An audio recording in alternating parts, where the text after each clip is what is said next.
அதற்கு பின் நாட்கள் வேகமாக நகர்ந்தன. காலையில் காசிநாத் அவளை தன்னுடைய காரில் தினமும் அலுவலகத்திற்கு அழைத்துச் சென்றான். பகல் உணவிற்கு தன்னுடன் கூட ஸ்வப்னா ஈட்டிங் ஹவுஸிற்கு கூட்டிச் சென்றான். மாலையில் அவளை ஹாஸ்டலில் கொண்டு சேர்ப்பித்ததும் தன் வீட்டிற்கு விரைந்து உடை மாற்றி கொண்டு வந்து மறுபடி அவளை தன்னுடன் கடற்கரைக்கு அழைத்துச் சென்றான். சில நாட்கள் மணல் மீதும் சில பொழுது காரிலும் அமர்ந்தபடி வருங்காலத்தை பற்றி இனிக்க பேசினான். தன் வாழ்வில் ஏற்பட்ட இந்த திருப்பத்தை எண்ணி மங்களா மனம் பூரித்து போனாள். கண்ணியமான அன்பான காசிநாத் அவளுக்கு விரைவில் கணவனாகப் போகிறான். இன்பமான அந்த எதிர்பார்ப்புக்கிடையே எந்த தடங்களும் ஏற்படக்கூடாது. கடவுளே, தனக்குள்ளே அவள் அடிக்கடி பிரார்த்தித்து கொண்டாள். மகிழ்ச்சிக்கு நடுவே மனதில் ஒரு பரபரப்பான நடுக்கமும் இருக்கத்தான் இருந்தது. முன்பு போல இடையே அது மெல்ல குத்தி நெருடியது. பழைய கசப்பான சம்பவங்களின் பாதிப்பின் சலனங்களிலிருந்து அவள் பூரணமாக விடுபடவில்லையே. அதை மறக்க முடியாது. அவளது தமையனே காசிநாத்திடம் அழுத்தமாக சுட்டிக்காட்டி விட்டிருந்தாரே. சில சமயங்களில் அதை எண்ணி அவள் அமைதி குலைந்து தவித்து கொண்டிருந்தாள். அன்று மாலை அவர்கள் இருவரும் கடற்கரை மணல் மீது உட்கார்ந்து கதைகள் பல பேசிக் கொண்டிருந்தனர். இன்னைக்கு பகல் நாம் சேர்ந்து சாப்பிடலை. அவசரமாக நான் வெளியே போகணும்னு கிளம்பிட்டேன். நீ அதை பற்றி ஒண்ணுமே கேட்கலையே. கேலியாக சிரித்தபடி காசிநாத் அவளை அன்போடு பார்த்தான். ஆபீஸ் வேலை ஏதாவது முக்கியமா இருந்திருக்கும் கேட்கலை. ஆனாலும் உனக்கு பொறுமை ரொம்பத்தான் இருக்கு. செல்லமாக அவள் கன்னத்தை மெல்ல தட்டினான் காசிநாத். அப்பா உயிரோடு இருந்தவரை அவர் கொடுத்த சலுகையில் நான் பிடிவாதக்காரியாகத்தான் வளர்ந்தேன். பிறகு ஏற்பட்ட பல அனுபவங்கள் கற்றுத்தந்த பாடங்களில் பொறுமை தானே ஏற்பட்டெடுத்து. இதில் என்ன அதிசயம் இருக்கு? வாழ்க்கையில் சின்ன வயதில் அனாதியாகிவிட்டேன். கண்டிப்பாக வளர்க்கப்பட்டேன். அதனால்தானோ என்னவோ சாதாரணமாகவே எனக்கு பொறுமை அதிகம். ஆனால் இப்போ அது ஒரேடியாக குறைஞ்சி போச்சுன்னு தோன்றது. ஆஃபீஸ் பொறுப்பு சுமையாக உங்களை அழுத்துறது அதனால் இருக்கும். முக்கியமான காரணம் வேற. உனக்கும் தெரியும். சீக்கிரமா நம்ம கல்யாணத்தை முடிச்சிக்கணும்னு துடிக்கிறேன். அந்த ஆசை மனதை நெருக்கிறதுனால பொறுமை பஞ்சாக பறந்தே போச்சு. அவளது கண்களுக்குள் பதிலை தேடியபடி முருவளித்தான். அவனைப் போல வெளிப்படையாக சொல்லிக்கொள்ள அவளுக்கு வெட்கமாக இருந்தது. ஆனால் அவள் மனதும் அதே ஆசையுடன், இன்ப மயக்கத்துடன், துடிப்புடன், ஆவலுடன் அந்த நன்னாளை எதிர்பார்த்து கொண்டிருந்தது என்பது உண்மை. இன்ப சிலிர்ப்பில் முகம் சிவந்து பதட்டத்தை மறைக்க மணல் மீது கிடந்த கிளிஞ்சல்களை மெல்ல பொறுக்கத் தொடங்கினாள். சென்னை ஆபீஸிற்கு வேலைக்கு வந்ததிலிருந்து கவனிச்சு கொண்டுதான் வரேன். நீல புடவையில நீ ரொம்ப அழகா இருக்க தெரியுமா? கிளிஞ்சல்களை பொறுக்கி அந்த மெல்லிய விரல்களை வேகமாக பற்றி தன் பிடியில் இறுக்கிக் கொண்டான். நீங்க ரொம்ப பொல்லாதவர். பெண்களை இப்படி ஊன்றி பார்க்கிற வழக்கம் உங்ககிட்ட இருக்குன்னு என்னால் நம்ப முடியலை. வேடிக்கையாக சிரித்த மங்களா மெல்ல தன் கரத்தை அவன் பிடியிலிருந்து விடுவித்து கொண்டாள். நம் ஆபீஸில் பல பெண்கள் இருக்கா. ஆனால் நீ மட்டும்தான் சதா என் கண்களில் பட்டு இருக்கேன்னு உண்மையை ஒப்புக்கொண்டால் கூட பொல்லாத பட்டமா? அர்த்தமில்லாத பேச்சுக்காக தேவையில்லாத சிரிப்பு. மனம் ஒன்றுபட்டவர்களுக்கு எல்லாமே மகிழ்ச்சியை கொடுக்கும். காவியங்களாக கதைகளாக இன்பமாக இருக்கின்றனவே.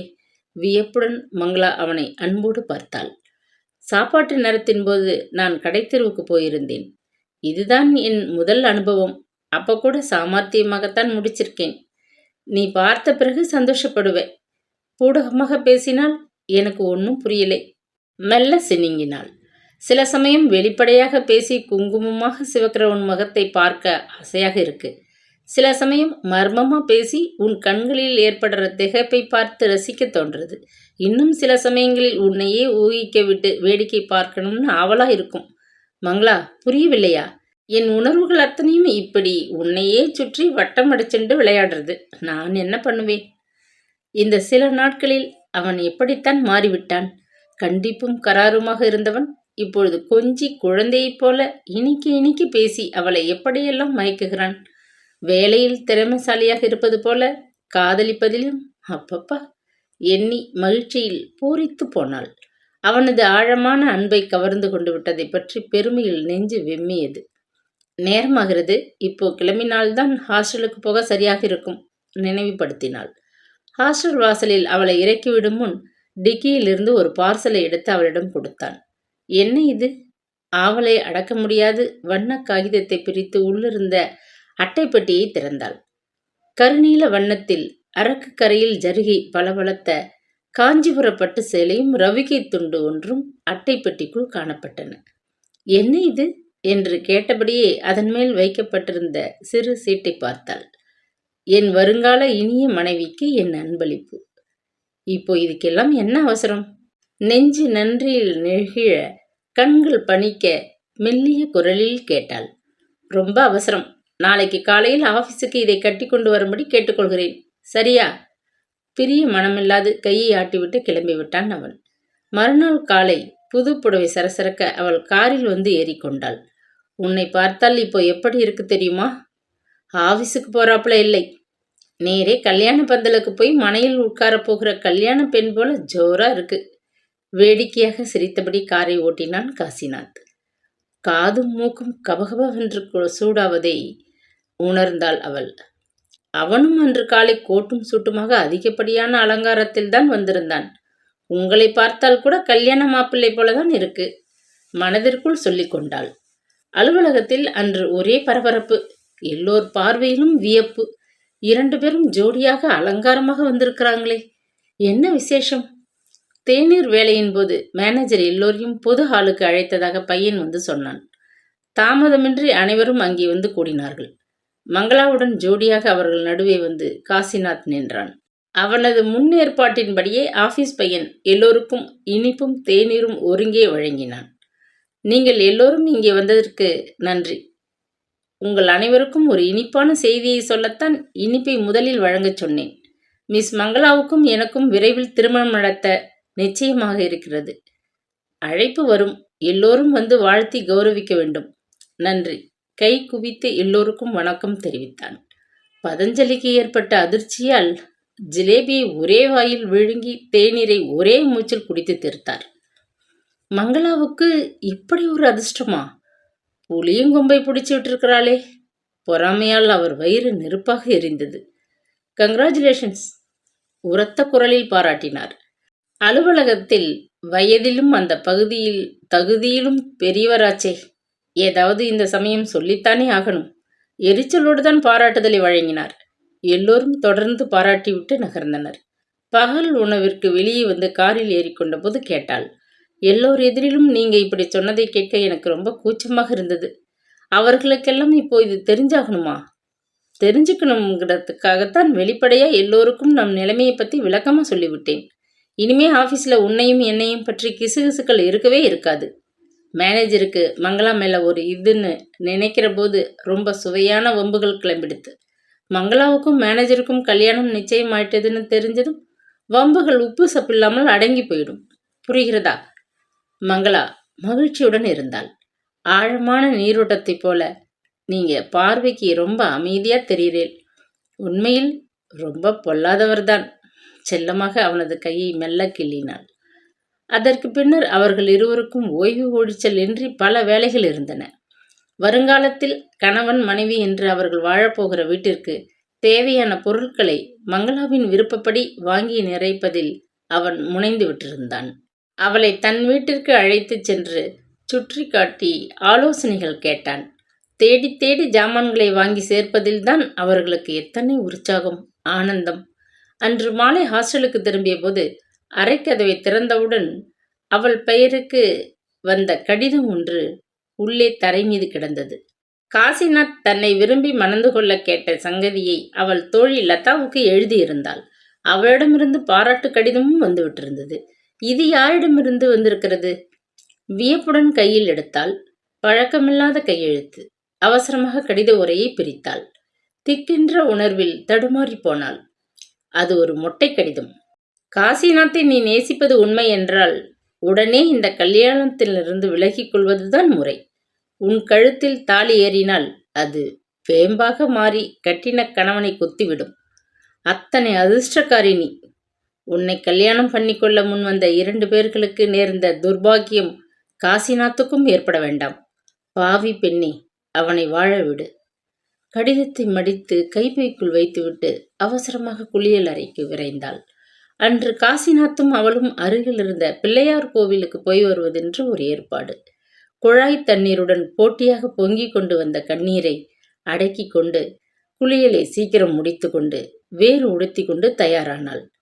கோயிலில் அர்ச்சனையை முடித்து கொண்டதும் காசிநாதன் காரை நேரே தன் வீட்டிற்கு செலுத்தினான். கதவை திறந்து விளக்குகளை பளிச்சென்று எரிய விட்டான். வீடு இப்போ எப்படி இருக்கு? நீ விரும்பினபடி முன்னறைக்கு கரும்பச்சை திரைசலை போட்டாச்சு. இந்த பெரிய இரும்பு பீரோவை உனக்காக வாங்கியிருக்கேன். கொஞ்ச நாளில் இது போதாதுன்னு சொல்லும்படி புடவைகளை வாங்கி அடுக்கிடுவேன். சமையலுக்கு வாங்கின பாத்திரங்களை எல்லாம் அலம்பி துடைச்சி தயாராக அலமாரியில் அடுக்கி வச்சிருக்கேன். கல்யாணத்திற்கு பிறகு ஆஃபீஸ் வேலையிலிருந்து நீ வீட்டை கவனிக்கும் வேலைக்கு மாற்றலாகி வரப்போற. ஆஃபீஸை கவனிச்சாப்புல சமையலையும் நன்னா கவனிப்பேன் நம்புறேன். மங்களாவால் மனம் விட்டு அவனுடன் கூட மகிழ்ச்சியோடு சிரிக்க இயலவில்லை. அவள் உள்ளத்திற்குள்ளே புகுந்து கொண்டு விஷத்தை கக்கிக் கொண்டிருந்தது அந்த கடிதத்தின் வாசகம்.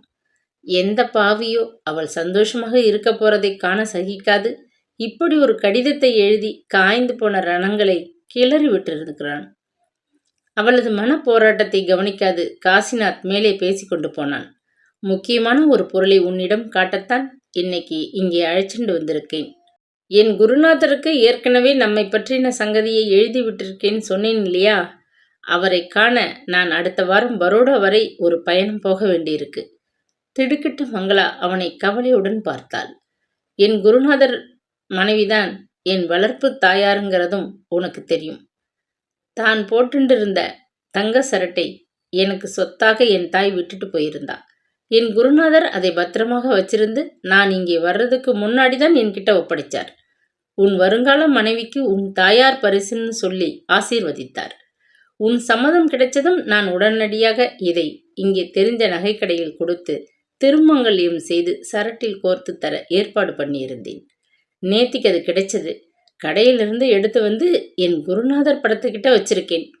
நேரே இதை எடுத்துட்டு போய் அவர் ஆசையுடன் அவர் குறிப்பிட்டு கொடுக்கும் தேதியில் இங்கே பந்து மித்திரர்கள் சூழ சுபயோக சுபதினத்தில் இந்த பொண்ணு கழுத்துல கட்டப்போகிறேன். வா வந்து பாரு. அவளது கையை பற்றி கொண்டு முன்னறைக்கு அழைத்துச் சென்றான். படத்தின் முன்னால் இருந்த நகைப்பெட்டியை எடுத்து அவள் கையில் வைத்தான். பழைய காலத்து தங்கச்சரடு, புது மெருகில், திருமங்கல்யத்தோடு எத்தனை கச்சிதமாக அழகா இருக்கு பார். பெட்டியை திறந்து விளக்கொளியில் புது மெருகில் தகதகத்ததை மிரட்சியுடன் பார்த்தால், ஐயோ என்ன இது?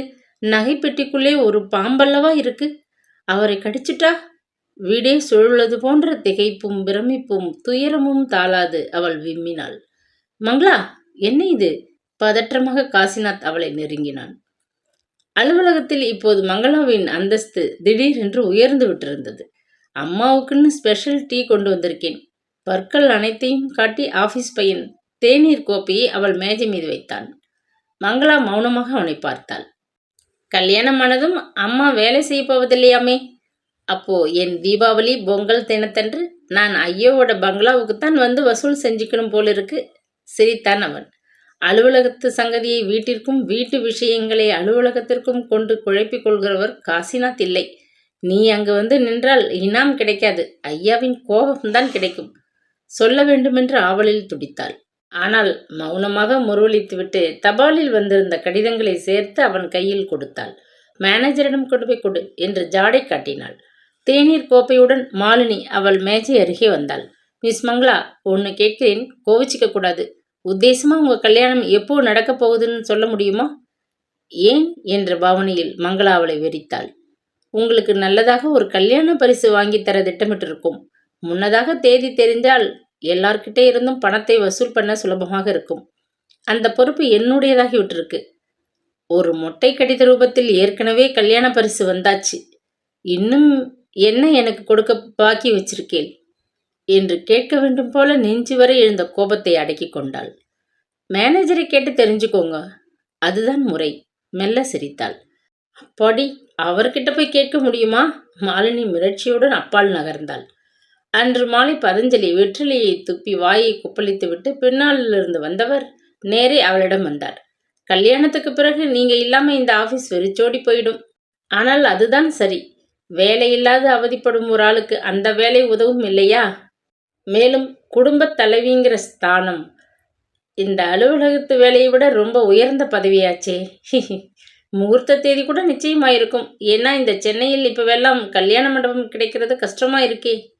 மங்களா பதிலளிக்காது மௌனமாக இருந்தாள். என் மூத்த பெண் விஜயா கூட 2 மாசமா டவுன்ல ஒரு காகித கம்பெனியில் டைபிஸ்ட் வேலை பார்க்கிறா. இந்த காலத்துல ரொம்ப பசங்கள் வேலை பார்க்கிற மனைவிதான் வேணும்னு கேட்கிறார்கள்.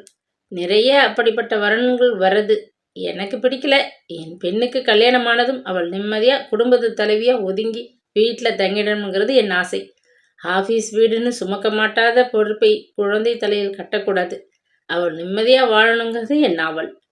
உங்க பெண் மட்டும் நிம்மதியா சந்தோஷமாக வாழணும். மற்றவர்களின் பெண்கள் சஞ்சலத்துல தவிக்கணும். ஏன் சார், நீங்க தானே அந்த மொட்டை கடிதங்களை எழுதினீர். வயசாகியும் உங்களுக்கு கொஞ்சமும் விவேகம் இல்லையே. இப்படி ஒரு கோணல் புத்தி ஏன் சார்?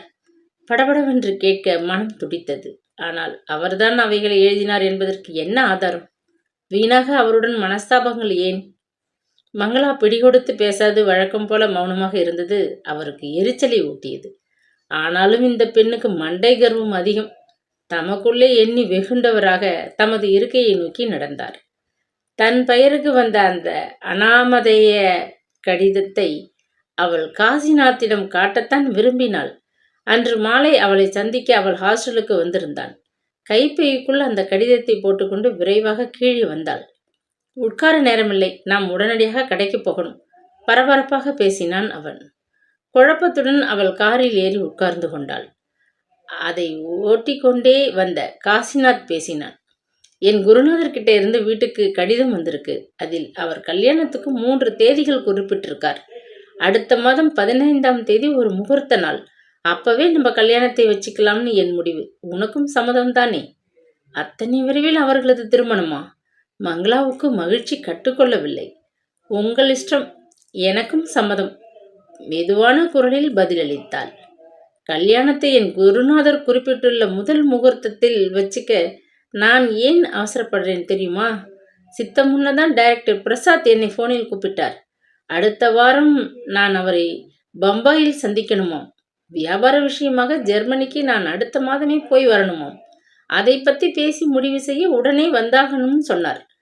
திகைப்புடன் இருந்த மங்களாவின் கரத்தை தன் இடது கையால் பிடித்து மென்மையாக அழுத்தினான். பிரசாத் தான் எனக்கு இந்த யோசனையை சொன்னவர். சீக்கிரமா கல்யாணத்தை முடிச்சுக்க, மனைவியோடைய வெளிநாட்டு பயணத்துக்கு கிளம்பு. செலவு முழுவதும் என்னுடையது. நான் உங்களுக்கு கொடுக்கிற கல்யாண பரிசு இது. ஹாயா புது மனைவியோட வெளிநாட்டில் தேன் நிலவு கொண்டாடி கொள்ளுன்னு சொல்கிறேன். ரொம்ப யோசிக்கிறியேன்னு அதட்டினார். சரின்ட்டு ஒப்புக்கொண்டு விட்டேன். வெளிநாட்டு பயணம் உனக்கு இஷ்டம்தானே? மூச்சு திணறுவது போன்ற ஆனந்தம் அவளுக்கு. உங்கள் இஷ்டம் என்று நெருக்கமாக அவன் அருகே நகர்ந்து கொண்டாள். கல்யாணத்தில் வீண் செலவு செய்கிறது எனக்கு பிடிக்காத விஷயம். அதனால் நம்ம கல்யாணத்தை எளிமையாக ஒரு கோவிலில் முடிச்சுப்போம். ஆஃபீஸில் உள்ளவர்களுக்கும் டைரக்டர் பிரசாத்துக்கும் ஹோட்டலில் விருந்து கொடுத்துடுவோம். என்ன சொல்கிற? எல்லாத்துக்கும் என் இஷ்டம்னு தலையாட்டி கொண்டு இருக்க தேவையில்லை. நம் வாழ்க்கையில் எந்த ஒரு முடிவுக்கும் இருவருடைய சம்மதமும் தான் தேவை. ஏதாவது பிடிக்காட்டி உடனே சொல்லணும், பேசாமல் இருக்கக்கூடாது. வாழ்க்கையிலே நாம் ஒருவருக்கு ஒருவர் துணை, யாருக்கும் யாரும் அடிமை இல்லை. இவைகளையெல்லாம் அவன் சொல்ல கேட்க அவளுக்கு பெருமையாகத்தான் இருந்தது. கல்யாணத்துக்கு தேவையான ஜவுளிகளை இப்பவே எடுத்து முடிச்சிடுவோம். அடுத்த வாரம் எனக்கு நிறைய வேலை இருக்கு. சொல்லிக்கொண்டே காரை கடைத்தெருவில் ஜவுளி கடை முன் நிறுத்திவிட்டு இறங்கினான். அவள் தொடர்ந்தாள். தேவைப்பட்டதை வாங்கி கொண்டு அவர்கள் திரும்பினார்கள். ஹாஸ்டல் தோட்டத்தில் வழக்கமான இடத்திலே காரை நிறுத்திவிட்டு பலுவான ஜவுளி பார்சலை தூக்கி கொண்டு ஹாஸ்டல் வாசல் வரை கூட நடந்து வந்தான். முகூர்த்த புடவை உனக்கு பிடிச்சிருக்கிறத பற்றி எனக்கு திருப்தி. ஹாஸ்டல் வார்டன் கிட்ட புடவைகளை கொடுத்து பத்திரமா இரும்பு பீரோவில் வச்சிருக்க சொல். இன்னும் ஏதாவது தேவையா? நினைச்சு பார்த்தியா? அன்போடு அவன் கேட்டான். புடவை பார்சலை வாங்கி நெஞ்சோடு அணைத்து கொண்டு மகிழ்ச்சியுடன் முருவளித்தாள். ஒன்று உண்டு, உங்கள் அருகாமை சதா தேவைன்னு சொன்னால்? வேடிக்கையாக கேட்டாள். வெளிநாட்டு பயணத்தின் போது அந்த அருகாமை ரொம்ப சலித்து போயிடும் நான் சொன்னால்? பதிலுக்கு பரிகசித்தான் அவன். காலம் முழுவதும் சலிக்கவே சலிக்காது என்று நான் சொன்னால்? சிரித்துக்கொண்டே அவள் விடைபெற்று கொண்டு உள்ளே சென்று விட்டாள். மகிழ்ச்சியான உல்லாசமான மனநிலையில் இருக்கும் அவனிடம் அந்த கடிதத்தை பற்றி பேசாமல் இருப்பதுதான் முறை என்று நினைத்து கொண்டாள். புடவை பார்சலை பத்திரப்படுத்தி வைக்கும்படி வார்டனிடம் ஒப்படைத்துவிட்டு அறைக்கு வந்தாள். அடுத்த வேளையாக அந்த கடிதத்தை சுக்குநூறாக கிழித்து குப்பை கூடையில் போட்டாள். மறுநாள் மாலை தையர் கடையை தேடி அந்த ஷாப்பிங் சென்டருக்கு வந்திருந்தாள்.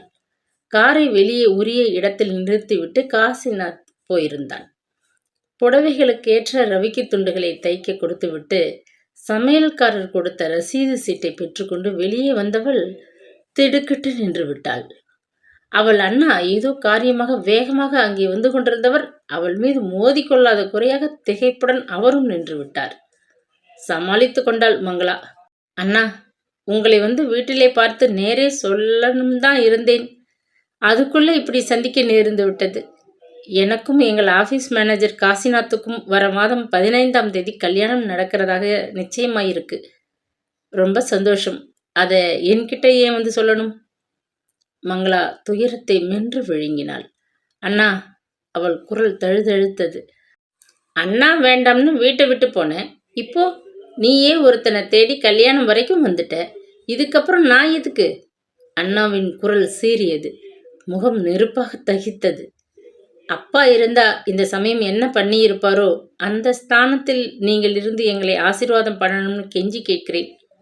குடும்பத்தின் மானத்தை குலைச்சதுக்கு அப்பா இருந்திருந்தா பேசாம சமுத்திரத்துல இறங்கி உசுர மாய்ச்சுண்டு இருப்பார். ஆனால் அதை செய்ய என்னால் முடியல. எனக்கு பெண்டாட்டி பெண் என்கிற பொறுப்பெல்லாம் இருக்கே. வெக்கத்தை முழுங்கிண்டு எல்லாத்தையும் சகிச்சுண்டு போறேன். அண்ணா, துக்கம் நெஞ்சை அடைக்க சுற்றிலும் மனிதர்கள் நடமாடுவதை கூட பாராட்டாது லேசாக விசும்பி விட்டாள். அந்த உறவு அத்து போச்சுன்னு அப்பவே தான் சொல்லிட்டேனே. மறுபடியும் அண்ணான்னு கூப்பிட்டு எரிச்சலை கிளப்பாதே. ஆனால் ஒன்று சொல்லாம இருக்க முடியல. முன்பின் தெரியாத எவனையோ நம்பிட்டு கல்யாணத்துக்கு ஒப்பு கொண்டு இருக்க. பேர் கெட்டது மிச்சம்னு சந்தியில நிற்க போற. கடைசி நிமிஷத்துல வேண்டாம்னு நாம ஒதுக்கிட்டா அவனை உன்னால என்ன செய்ய முடியும்? பெரியவா 4 பேர் இருந்து நடத்தி வைக்கிற கல்யாணத்திலேயே எத்தனையோ சண்டை சச்சரவுகள் வந்து புகுந்துடுறது. பேக்ரவுண்டே இல்லாத பயலை நம்பி சேச்சே, உன் பழைய விஷயங்களை கேள்விப்பட்டால் கல் நெஞ்சக்காரன் கூட கலங்கி கவலைப்பட தொடங்கி விடுவான். நமக்கு இந்த பெண் வேண்டாம்னு இவன் நகர்ந்து கொள்ள எத்தனை நேரம் பிடிக்கும்? நான் உருப்பட மாட்டேன், அழிஞ்சுதான் போவேன்னு வீம்பு பிடிச்சா விளைவை அனுபவி என்று மேலே நடந்து சென்று விட்டார். ஆத்திரமும் அழுகையும் பொத்து கொண்டு வந்தது அவளுக்கு. உணர்ச்சிகளை சமாளிக்க முயன்றபடி அவர் போன திசையே வெறித்து கொண்டு நின்றாள். அவள் வாழ்க்கையில் ஏன் இப்படி? எங்கு திரும்பினாலும் முட்டுக்கட்டைகள். அலுவலகத்தில் பதஞ்சலி, விழி உலகில் அத்தான் வசந்த், உறவினர்களில் அண்ணா மன்னி, இன்னும் கண்களுக்கு புலப்படாத எத்தனை இடைஞ்சல்கள். அவள் என்ன பெரிய அரசியல் பதவிக்கு ஆசைப்பட்டாள்? எல்லா பெண்களையும் போல மனதுக்கு பிடித்தவனை மணந்து கொண்டு ஒரு சாதாரண குடும்பத் தலைவியாக வாழத்தானே ஆசைப்பட்டாள். அதற்கு கூட இத்தனை இடையூறுகளா, எதிர்ப்புகளா? கடவுளே! கன்னத்தில் உருண்ட நீர் திவலையை விரலால் சுண்டிவிட்டு துயரத்தை சமாளித்தபடி அவள் திரும்பும் முன் காசிநாத் அருகில் வந்து விட்டான். என்ன ஒரு மாதிரியா இருக்க? கண்கள் கலங்கி போனாப்புல தெரிகிறது. வியப்பும் திகைப்புமாக கேட்டான். உதவிக்கு மனுஷா ஒருத்தரும் இல்லையே. நம்ம 2 பேருமே எல்லாத்தையும் ஏத்துண்டு அலையிறோமேன்னு நினைச்சேன். அப்பா உசுரோட இருந்திருந்தால் இப்படி அனாதையா விட்டுருக்க மாட்டார்னு நினைப்பு வந்ததும் கண் கலங்கியது. மன்னிச்சுக்கோங்க, திணறினாள். உன் அண்ணா இந்த பக்கம் போறதை நான் பார்த்தேன். ஏதாவது கோபமா அவர் பேசி இருக்கணும். அது என்னன்னு உன்னை கேட்டு உன் மனசை புண்படுத்த நான் விரும்பல. உனக்கு நான், எனக்கு நீன்னு இருக்கும்போது நாம் அனாதைகள் இல்லை. அதை நீ நன்னா புரிஞ்சு கொள்ளணும். அன்போடு கடிந்து கொண்டான். மறுபடியும் அவள் கண்கள் கலங்கின. வழியில் இருந்த ஹோட்டல் அருகே காரை நிறுத்திவிட்டு அவளை உள்ளே அழைத்துச் சென்றான். அந்த வாஷ் பேஷனின் முகத்தை அலம்பிக்கோ, இந்தா துடைச்சிக்கோ. தன் கைக்குட்டையை கொடுத்துவிட்டு குடும்ப அறைக்குள்ளிருந்த ஒரு நாற்காலியில் அமர்ந்து கொண்டான். முகத்தை கழுவி துடைத்து கொண்டு சுவரில் மாட்டியிருந்த கண்ணாடியில் களைந்துவிட்ட கூந்தலை சீராக்கி கொண்டு அவன் எதிரே வந்து உட்கார்ந்தாள். பையன் கொண்டு வந்து வைத்த காஃபி கோப்பைகளில் ஒன்றை அவள் அருகே நகர்த்தினான். ரொம்ப அழுது விட்டுருக்க, தலைவலிக்க போறது. முதல்ல காஃபியை சாப்பிடு. சந்தோஷமாக இருக்க வேண்டிய சமயத்துல சஞ்சலப்படக்கூடாது. ப்ளீஸ் மங்களா, சொல்லிக்கொண்டே மேஜை மீது கிடந்த மிருதுவான அவளது கரங்களை பற்றி மெல்ல அழுத்தினான். மங்களா, நீ வருத்தப்பட்டால் என் மனம் ரொம்ப வேதனைப்படும். அதையும் புரிஞ்சுக்கோ, மென்மையாக முருவளித்தான். அன்று இரவு வெகுநேரம் அவள் உறங்கவே இல்லை. அவனை பற்றியே தான் சிந்தித்துக் கொண்டிருந்தாள். அவள் கண் கலங்குவதை காண பொறுக்காது துடித்து போன காசிநாதனா அவளுக்கு துரோகம் செய்வார்? அண்ணாவுக்கு ஆனாலும் இத்தனை ஆத்திரம் தகாது, கொஞ்சமும் தகாது. தகாது. படுக்கையில் அமைதியின்றி பலமுறை புரண்டாள். மறுநாள் காலை விமானத்தில் காசிநாத் பம்பாய்க்கு பயணப்படுவது என்று ஏற்பாடாகிவிட்டிருந்தது. டைரக்டர் பிரசாத்தை சந்தித்து பேசிவிட்டு அடுத்த நாள் அவருடன் காரில் சூரத்திற்கு சென்று அவருடைய தாயின் ஆசையை பெற்று பின்னர் தனியே அவன் மட்டும் பரோடாவுக்கு புறப்பட்டு செல்வது என்று திட்டம்.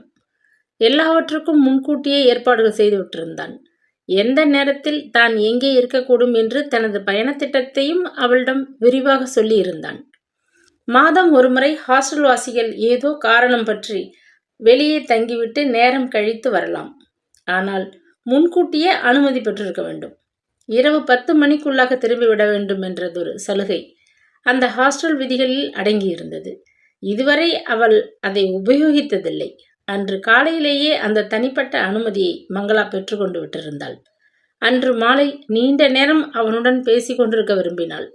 பலகாலம் பழக்கப்பட்ட அன்பனை பிரிய போகிறதொரு நெடும் துயரம் அவளுள். அது முடிவில்லாததொரு பிரிவு போன்ற திகிலும் கூட. அழுகையும் துக்கமும் நெஞ்சை அடைக்க அவள் ஹாஸ்டல் தோட்டத்தில் உலாவிக் கொண்டிருந்தாள். மாலை வெயில் மறைந்து இருள் லேசாக பரவி கொண்டு வந்தது. அனுமதி நேரம் வீணே கரைகிறதே என்ற ஆதங்கத்துடன் அடிக்கூர் தடவை கேட்டையே பார்த்து கொண்டிருந்தாள். நேரம் யுகமாக நீண்டு கனத்தது. கம்பத்தில் இருந்த முட்டை விளக்கு எரியத் தொடங்கிய போதுதான் காசிநாதன் காரை ஓட்டி கொண்டு வந்தான். நாளை காலை பயணத்துக்கு எல்லாம் தயார் செய்யறதுக்குள்ள நேரம் ஆயிடுது, மன்னிச்சுக்கோ கூறியபடி காரின் கதவை திறந்து விட்டான். வழக்கம்போல் கடற்கரைக்கு காரை செலுத்தாது நேரே தன் வீட்டிற்கு ஓட்டினான். இன்னைக்கு வெள்ளிக்கிழமை, என் வீட்டு மகாலட்சுமி உள்ளே காலை வைக்கணும்னு ஆசை. சிரித்தபடி காரை வாசலில் நிறுத்தினான். கதவை திறந்தபோது கம்மென்று ஊதுவத்தியின் நறுமணம் முகத்தில் மோதியது. விளக்கை போட்டான். முன்னரை மேஜை மீது அவளை வரவேற்பது போன்ற ஒரு பீங்கான் பூத்தொட்டியில் ரோஜா மலர்கள் அலங்காரமாக வைக்கப்பட்டிருந்தன. சாப்பாட்டு அறை மேஜையை சுத்தமானதொரு விரிப்பு மூடிக்கொண்டிருந்தது. அதன் மேல் 2 தட்டுகளும் டம்ளர்களும் தண்ணீர் கூஜாவும் தயாராக இருந்தன. என்ன விசேஷம் இன்னைக்கு? வியப்புடன் மங்களா வினவினாள். உன்னோடு தனிமையில் கொஞ்சம் நேரம் பேச வாய்ப்பு கிடைக்கும் நாளெல்லாம் என் விசேஷ நாட்கள்தான். கண்களை சிமிட்டி கொண்டு அவன் சிரித்தான். அவள் முகம் சிவந்து போனாள். மார்பு மகிழ்ச்சியால் விம்மி தணிந்தது. பரியாசம் இருக்கட்டும், விஷயத்துக்கு வாங்கோ, செல்லமாக கடிந்து கொண்டாள். ஹோட்டலில் சாப்பிட்டு அழுத்து போச்சு. 1 வார காலம் உன்னை பார்க்காமல் இருக்க போகிறோமேன்னு கவலை மனசுக்குள்ள குடையிறது. அதனால இன்னைக்கு வீட்டிலேயே நாம் இருவரும் சாப்பிட்றதுன்னு முடிவு செஞ்சேன். சமையல்கார பையனிடம் எல்லாம் தயார் செய்ய சொல்லியிருந்தேன். என்னத்துக்கு இந்த சிரமம்? உனக்காக நான் எந்த சிரமத்தையும் பொருட்படுத்த மாட்டேன், தெரிஞ்சுக்கோ. ரொம்ப பசியா இருக்க போல இருக்கு. முதல்ல கையை அலம்பிண்டு வா, சாப்பிடுவோம். அவளது கண்கள் பணித்தன. எத்தனை அன்பான மனிதர்! சிரிக்க சிரிக்க பேசி அவள் சிந்தை முழுவதையும் கொள்ளை கொண்டு விட்டாரே. அவரை கணவனாக அடையப் போகிறவள் பாக்கியவதி என்பதில் சந்தேகம் ஏன்? துரதிருஷ்டக்காரி என்று பேசின எல்லோரும் சீக்கிரம் வாயை முடிக்கப் போகிறார்கள். அவளும் உதவி செய்ய இருவரும் சமையலறை மேடை மீது இருந்த உணவு பாத்திரங்களை எடுத்து வந்து மேஜை மேல் வைத்து கொண்டனர். உனக்கு பிடிச்சதெல்லாம் செய்ய சொல்லியிருக்கேன். அவியல், உருளைக்கிழங்கு வறுவல், வெங்காய சாம்பார். அடுக்கிக் கொண்டே போனான். பாயாசம் கூட வச்சிருக்கே, அதிசயப்பட்டாள் அவள். வீட்டின் வருங்கால எஜமானி முதலாக விருந்து சாப்பிட வருகிறாள். அதனால்தான். நாவில் பட்ட பாயாசத்தில் இனிப்பு உடல் முழுவதும் பரவிவிட்டது போன்ற மகிழ்ச்சியில் பூரித்து போனாள். ஹாஸ்டல் வாசலில் அவளை திரும்ப கொண்டு வந்து விட்டபோது பெரிய மனமில்லாது போன்று அவள் கரத்தை அழுத்தி பிடித்தான். திரும்பி பார்க்கறதுக்குள்ள 1 வாரம் ஓடி போயிடும். கவலைப்படாதே, நாளைக்கு பம்பாயிலிருந்து டெலிஃபோன் பண்ணுவேன். பரோடாவுக்கு போனதும் விவரமாக கடிதம் போடுகிறேன். ஒரு சமயம் கடிதத்துக்கு முன்னாடி நானே நேரில் வந்துடுவேன். எங்கே முகத்தில் சிரிப்பை காணுமே? கேட்டுக்கொண்டு காரின் கதவை திறந்து விட்டான். மங்களா இறங்கி வெளியேறும் முன், இந்தா இதை வச்சுக்கோ, நான் வரும் வரை இது என் ஞாபகமாக உன்னோட இருக்கட்டும் கூறிக்கொண்டே தன் விரலில் போட்டிருந்த மோதிரத்தை கழற்றி அவள் கை விரலில் போட்டான். சன்னமான அவள் விரலில் மோதிரம் கடகடத்தது. கீழே விழாவண்ணம் கையை சற்றென்று இறுக்கி மூடிக்கொண்டாள். இன்னும் கொஞ்சம் நேரம் தாமதித்தால் அழுது விடுவாள் போன்ற துக்கம் அவளுக்கு. தலையை அசைத்துவிட்டு புன்முறுவலுடன் மௌனமாக விடைபெற்று கொண்டாள். கேட்டை திறந்த காவல்காரனுக்கு பொறுமை இருக்கவில்லை. பலமாக இருமிவிட்டு டார்ச்சை அவர்கள் பக்கம் சுழற்றினான். அதற்கு மேல் நிற்க முடியாது. அவள் கையை அசைத்துவிட்டு உள்ளே நுழைந்து விட்டாள். கார் வேகமாக நகர்ந்தது. அத்துடன் தன் உயிரும் நகர்ந்து விட்டது போன்ற உணர்வுடன் அறையை திறந்து விளக்கை போட்டாள். கதவை தாளிட்டு கொண்டு படுக்கை மீது உட்கார்ந்தாள். கைவிரலிலிருந்து அந்த மோதிரம் கழன்று தரையில் உருண்டோடியது. திக்கென்ற உணர்வு நெஞ்சை அமுக்க ஓடிச் சென்று எடுத்து புடவை தலைப்பால் துடைத்து உள்ளங்கைக்குள் வைத்துக்கொண்டு வெளிச்சத்தில் நன்றாக பார்த்தாள். கே என்று ஆங்கிலத்தில் எனாமலில் பொறிக்கப்பட்ட தங்க மோதிரம். அவள் விரலுக்கு பெரியது. அதை அணிந்து சென்றால் நழுவி விழுந்து காணாமல் போனாலும் போகலாம். சகுந்தலை மோதிரத்தை தொலைத்த பின்தானே சகல கஷ்டங்களுக்கும் ஆளானாள். சே, என்ன இது அசம்பாவிதமான உவமை! மோதிரத்தை பத்திரமாக கைக்குட்டையில் வைத்து சுற்றி தன் கைப்பைக்குள் வைத்துவிட்டு விளக்கை அணைத்தாள். படுக்கை மீது வந்து சாய்ந்து கொண்டதும் குபுக்கென்று அழுகை பொத்து கொண்டு விட்டது. தலையணை மீது முகத்தை பதித்து கொண்டு விம்மி அழுதாள். மறுநாள் முழுவதும் அலுவலகத்தில் அவளுக்கு வேலை ஓடவே இல்லை. பார்த்த ஃபைல்களையே பைத்தியக்காரி போல திரும்ப திரும்ப பார்த்து கொண்டிருந்தாள். மாலை ஹாஸ்டலுக்கு வந்ததும் விரைவாக பொது ஹாலுக்குள் வந்து உட்கார்ந்து கொண்டு விட்டாள். இரவு உணவுக்கு பின்னர் 9 மணி அளவில்தான் காசிநாதன் பம்பாயிலிருந்து அவளை தொலைபேசியில் அழைத்தான். 9 நிமிஷங்களுக்கு மேல் பேசினான். என்ன பேசினானோ அவளுக்கு தெரியாது. அவனது குரலை கேட்ட மகிழ்ச்சியில் அவள் திக்குமுக்காடி போய்விட்டிருந்தாள். நாளைக்கு நாங்கள் சூரத்திற்கு கிளம்புறோம். முடிந்தால் அங்கே இருந்து மறுபடி கூப்பிடுறேன். வைக்கட்டுமா? அவன் போனை வைத்து விட்டான். வெகு நேரம் அவள் பொது அறையில் தொலைபேசியின் அருகில் பிரம்மை பிடித்தவள் போல் உட்கார்ந்திருந்தாள். மறுநாளும் அவளுக்கு அலுவலகத்தில் இருப்பு கொள்ளவில்லை. தொலைபேசி கிணுகிணுத்த போதெல்லாம் தூக்கி வாரி போட அனுமதியில்லாது தவித்தாள். அதற்கு பின்னர் 3 தினங்கள் எந்தவித தகவல்களும் இன்றி நாட்கள் நகர்ந்தன. பகல் உணவு நேரத்தின் போது பையன் கொண்டு வந்து வைத்த தபால் கட்டை அவசரமாக ஆராய்ந்தாள். அவள் பெயருக்கு கடிதம் ஏதும் இருக்கவில்லை. ஏமாற்றமாக தான் இருந்தது. தோய்ந்துவிட்ட உணர்வை உற்சாகப்படுத்தி கொண்டு அன்று மாலை வேலையிலிருந்து ஹாஸ்டலுக்கு திரும்பும் முன் அந்த ஷாப்பிங் சென்டருக்கு தனியே ஒரு ஆட்டோவில் போனாள். அவள் தைக்க கொடுத்திருந்த ரவிக்கைகள் தயாராகிவிட்டிருந்தன. அவைகளை பெற்றுக்கொண்டு திரும்பினாள். ஹாஸ்டலில் தன் அறைக்குள் வந்ததும் பொட்டலத்தை அவிழ்த்து அவைகளை படுக்கை மீது பரத்தலாக போட்டாள். கூலி அதிகமாக வாங்கினாலும் தையற்காரர் அவைகளை நேர்த்தியாக நன்றாக தைத்து கொடுத்திருந்தார். எந்த புடவைக்கு எது பொருத்தம் மனதிற்குள் கணக்கிட்டபடி மானசீகமாக அவைகளை அணிந்து கொண்டு அவனுடன் எங்கேயோ மகிழ்ச்சியுடன் விளைய வந்தாள். கற்பனையிலே அன்றைய பொழுதை அப்படி தள்ளிவிட்டாள். அன்று இரவு வெகுநேரம் பொது ஹாலில் காத்திருந்தாள். அவனிடமிருந்து தொலைபேசியில் அழைப்பு வரவில்லை. தாங்க முடியாத ஏமாற்றம் நெஞ்சை துக்கமாக அடைத்து கொண்டது. 7வது நாள் காலை அலுவலகத்தில் அவள் அலுப்புடன் வேலைகளை கவனித்துக் கொண்டிருந்தாள். ஐயா இல்லாம ஆபீஸே வெறிச்சுன்னு இருக்கு. பையன் பற்களை காட்டியபடி தேநீர் கோப்பையை அவள் முன் கொண்டு வந்து வைத்தான். அது சமயம் பதஞ்சலி மேஜையில் இருந்த தொலைபேசி கிணுகிணுத்தது. தாம் கொண்டு வந்த காப்பியை பிளாஸ்கில் இருந்த டம்ளரில் ஊற்றி சாப்பிட கையில் எடுத்தவர் கீழே வைத்தார். போனை எடுத்தார். ஹலோ, பம்பாய் காலா? யார் பேசுறது? மிஸ் மங்களாவை கூப்பிடணுமா? ஒரு நிமிஷம் என்றார் உரத்த குரலில். திடுக்கிட்டு நிமிர்ந்தாள் மங்களா. அவள் நெஞ்சு தீவிரமாக அடித்து கொண்டது. மிஸ் மங்களா, உங்களுக்கு பம்பாயிலிருந்து கால் வந்திருக்கு. அலுவலகம் முழுவதும் கேட்கும் குரலில் கூவி அழைத்தார். ஒரே நொடியில் மங்களா விரைந்து ரிசீவரை கையில் எடுத்துக்கொண்டாள். மகிழ்ச்சியான எதிர்பார்ப்பில் அவள் உடல் முழுவதும் லேசாக ஆடியது. Hello, miss Mangala, director Prasad பேசுறேன். பிரசாத் எதுக்காக பேசணும்? குழப்பம் தாளாது எச்சிலை விழுங்கி கொண்டாள். தொண்டை காய்ந்து போயிற்று. எஸ் என்று சன்னமான குரலில் முனகினாள். ஒரு கஷ்டமான செய்தியை சொல்ல வருந்துகிறேன். நேற்று காலை பரோடாவுக்கு அருகே மிஸ்டர் காசிநாத் பயணம் செய்து கொண்டிருந்த கார் விபத்துக்குள்ளாகியது. மிஸ்டர் காசிநாத்தும் என் டிரைவரும் காயமடைந்து ஆஸ்பத்திரியில் அனுமதிக்கப்பட்டிருக்காங்க. சார், நான் பேச முடியாது. தாங்குன அதிர்ச்சியால் திணறினாள் அவள். நான் நேரே போய் எல்லாவற்றையும் ஒழுங்கு செய்துவிட்டு வந்திருக்கிறேன். கொஞ்சம் குணமானதும் என் டிரைவரை இங்கே உள்ள எங்கள் குடும்ப டாக்டரின் நர்சிங் ஹோமுக்கு மாற்றிட ஏற்பாடு செய்துட்டேன். ஆனால் மிஸ்டர் காசிநாத்தை கவனிக்கிற பொறுப்பு தம்முடையது என்று சுவாமி சகஜானந்தர் ஏற்றுக்கொண்டு விட்டதால் குறுக்கிட முடியலை. வந்துட்டேன்.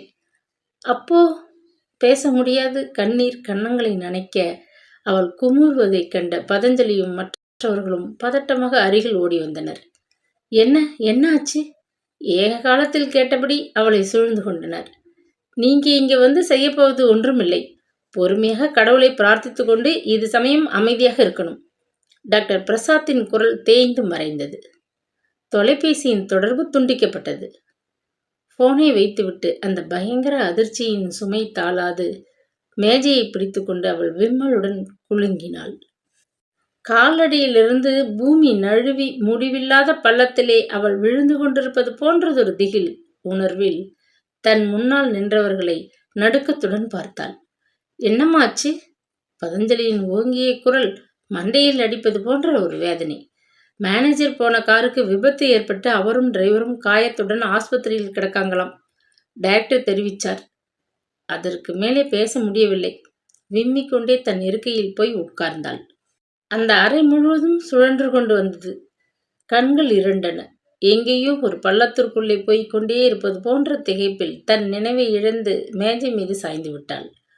கண்களை மெல்ல திறந்தபோது தன்னை சுற்றிலும் ஒரு புகை மண்டலம் கவிழ்ந்து கொண்டிருப்பது போன்ற உணர்வில் தடுமாறிய மங்களா மெல்ல நிமிர்ந்து உட்கார்ந்தாள். கொஞ்சம் தண்ணியை குடிங்கோ, சரியா போயிடும். கிணற்றுக்குள்ளிருந்து யாரோ சொல்வது போல் காதருகில் ஒரு குரல் கேட்டது. உதட்டின் மீது யாரோ டம்ளரின் ஓரத்தை வைத்து அழுத்துவது புரிந்தது. உலர்ந்துவிட்ட வாய்க்குள் சிலீர் என்று விழுந்த தண்ணீர் உணர்வுகளை உலுப்பிவிடவே பறக்க பறக்க விழித்த மங்களா தன்னை சுற்றிலும் பார்க்க முயன்றாள். இன்னும் கொஞ்சம் தண்ணி குடியுங்கோ, மாலினி வற்புறுத்தியது புரிந்தது. எப்படிம்மா இருக்கீங்க? சூடா காஃபி கொண்டு வந்து தரவா? ஆஃபீஸ் பையன் விசாரிப்பது கேட்டது.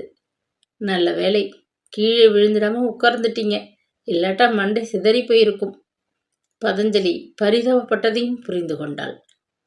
புகை மண்டலம் லேசாகி சுற்றிலும் நின்றவர்களின் முகம் நிழலாக பின்னர் நிஜமாக தெரிந்தபோது தன் நிலையை பூரணமாக புரிந்து கொண்டு விட்டாள். மின்னல் போல எல்லாம் மீண்டும் நினைவுக்கு வர அவர்கள் யாரையும் பார்க்க மனமின்றி தலையை குனிந்து கொண்டு மீண்டும் நாற்காலியின் பின்புறத்தை தழுவிக்கொண்டு குலுங்க குலுங்க அழுதாள். அவளது உயிருக்கு இனிய காசிநாத் காயமடைந்த ஆஸ்பத்திரியில் அனுமதிக்கப்பட்டிருக்கிறார் என்பது உண்மைதான். அவர்கள் எல்லோருடைய முகங்களும் சொல்கின்றனவே. அவருக்கா இப்படி ஒரு இடி? தாங்க முடியாத துயரத்தில் கண்ணீரை கட்டுப்படுத்த இயலாது குமரி குமரி அழுதாள்.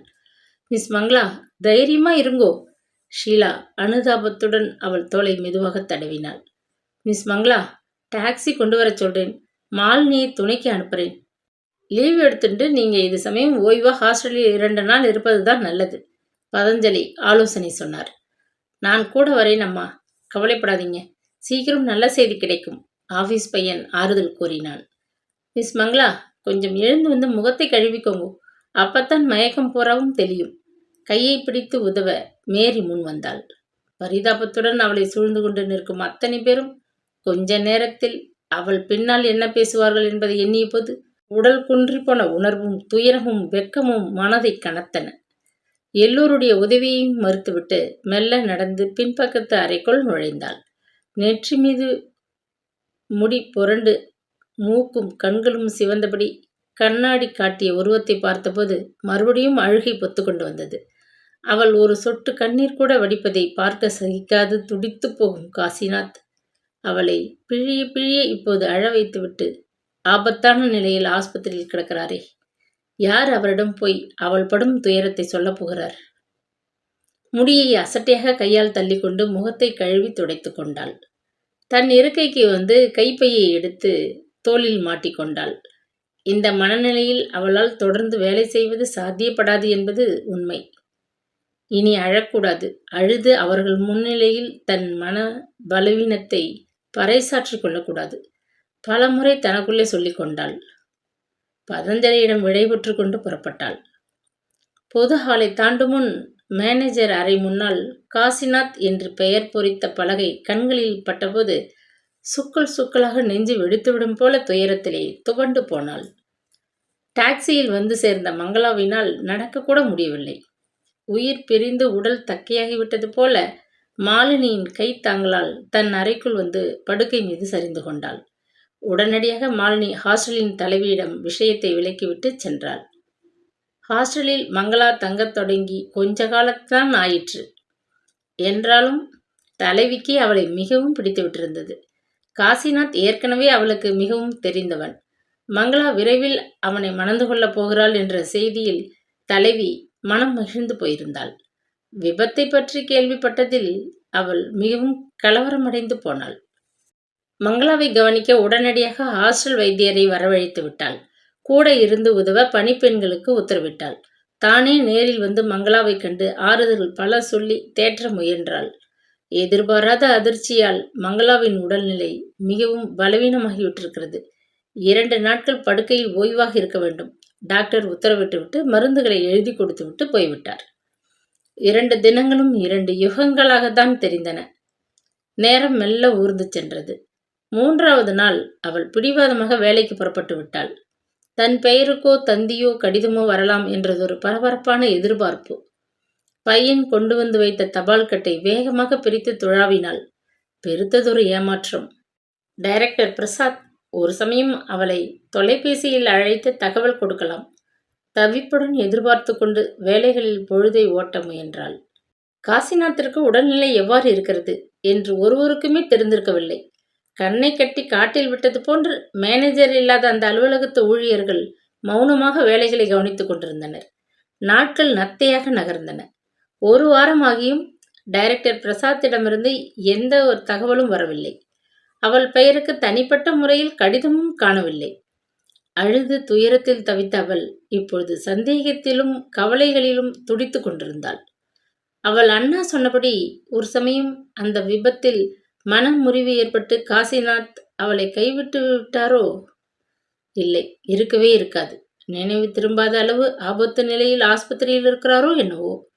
தொலைபேசியில் டைரக்டரை கூப்பிட்டு விசாரித்தால் என்ன? கூடாது. என்ன இருந்தாலும் அவள் அவரது அலுவலகத்தில் வேலை பார்க்கும் ஒரு சாதாரண ஊழியர். டைரக்டருடன் சரிசமமாக அந்தஸ்து பாராட்டி எப்படி அவரை அழைத்து பேச இயலும்? காசிநாத்தின் வருங்கால மனைவி என்கிற நிலையில் அவருக்கு பணிவுடன் ஒரு கடிதம் எழுதி கேட்டால்? பலவாறு தன்னையே குழப்பிக் கொண்டு பின்னரை பக்கம் எழுந்து சென்றாள். இரவு முழுவதும் அழுததில் வீங்கி எரிச்சல் கொடுத்த கண்களை குளிர்ந்த நீரில் கழுவி துடைத்து கொண்டு வெளிப்பட்ட போது பதஞ்சலியின் மேஜை அருகே ஷீலாவும் மாலினியும் அவரிடம் ரகசியமாக என்னவோ பேசுவதை கண்டாள். திக்கென்ற உணர்வுடன் நடைவழியில் நின்று விட்டாள். காசிநாத்துக்கு ஏதாவது நேர்ந்து விட்டதா? என்ன பேசிக்கொள்கிறார்கள்? அவள் நெஞ்சு படபடத்தது, மூச்சு முட்டியது. பதஞ்சலிக்கு குரலை அடக்கி பேசவே பிடிக்காத விஷயம். இப்பொழுது மேனேஜர் இல்லை என்ற தெம்பு வேறு கூடிவிட்டிருந்தது. மங்களா இருக்கையில் இல்லை என்ற தைரியத்தில் அவர் உரத்த குரலிலேயே பேசிவிட்டார். கை புண்ணுக்கு கண்ணாடியா வேணும்? இந்த கல்யாணம் நடக்கப் போகிறதில்லை. ஏற்கனவே மனுஷன் மங்களாவின் மற்ற பழைய கதைகளை பற்றி கேள்விப்பட்டிருக்கிறார். துணிஞ்சி கல்யாணம் செய்துக்க முன் வந்தவருக்கு இப்படி ஒரு விபத்து நேர்ந்து விட்டது. அவர் இப்போது ஆடி போயிருப்பார். அதனால்தான் கம்முன்னு பேசாம பரோடா ஆஸ்பத்திரியிலே கம்பளியை இழுத்து போர்த்துண்டு தூங்கிட்டு இருக்கார். டைரக்டருக்கும் விஷயம் புரிஞ்சிருக்கணும். அதான் மௌனமா இருக்கிறார். கீழே விழுந்து விடா வண்ணம் பங்களா சுவரை ஆதாரமாக பற்றி கொண்டாள். கழுக்கென்ற சிரிப்பொலி மிதந்து வந்து காதை கிழித்தது. ஆரம்பத்திலிருந்து நான் தான் சொல்லிட்டு இருக்கேனே, இந்த பெண்ணுக்கு அப்படி ஒரு தரித்திர ஜாதகம். இவ பேரை சொல்லிண்டு புறப்பட்டு போகிற காரியம் உருப்படாதுங்கிறது நிஜமாகிவிட்டது பார்த்தியா? அப்படின்னா இந்த கல்யாணமாவது மண்ணாங்கட்டியாவது. பிழைச்சி எழுந்தா போறன்னு காசிநாத் ஆஸ்பத்திரியில் பல்லை கடிச்சுண்டு கிடக்கார். நீங்க வேணும்னா பாருங்கோ.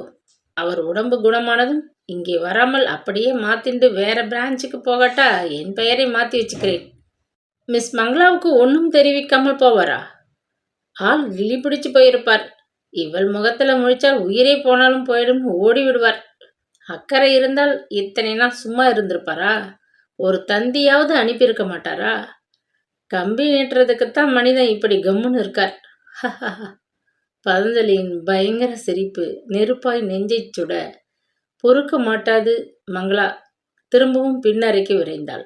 கதவை தாளிட்டு கொண்டு அதன் மேல் சாய்ந்தபடி கற்றுக்கொள்ள முடியாத துக்கத்திலே விம்மி விம்மி அழுதாள். ஒரு சமயம் பதஞ்சலி சொல்வது போல் நேர்ந்து விட்டால் அவளால் அந்த அதிர்ச்சியை, அவமானத்தை, துயரத்தை எப்படி தாங்கிக் கொள்ள முடியும்? அதற்கு பின் அவள் வாழ்ந்துதான் ஆக வேணுமா?